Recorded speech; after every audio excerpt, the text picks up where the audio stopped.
আসসালামু আলাইকুম। ইরাজ কিচেনে আপনাদেরকে স্বাগতম। আজকে আমি চিংড়ি মাছ দিয়ে কলমি শাক রান্না করব। প্রথমে আমি কড়াইতে পরিমাণ মতো তেল দিয়ে পেঁয়াজ কুচি দিয়ে দেব।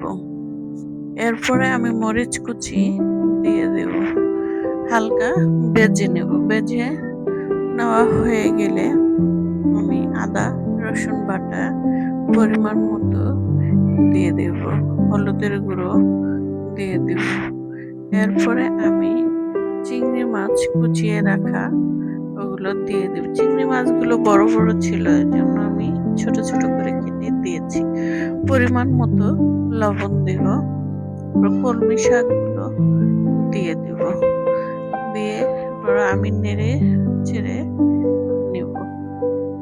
নেড়ে চেড়ে মরিচের গুঁড়ো দিয়ে দেবো হালকা একটু, রংটা কালারের জন্য। তারপরে আমি ঢেকে দিব ঢাকনা দিয়ে। আবারও ঢাকনাটা উঠিয়ে আমি নেড়ে চেড়ে নিব কলমি শাকটা যতক্ষণ পর্যন্ত না হয়। কলমি শাকটার পানি শুকিয়ে গেলে তো আমি নামিয়ে নেব। এই তো আমার রান্না হয়ে গেছে। ভালো লাগলে লাইক শেয়ার কমেন্ট করুন।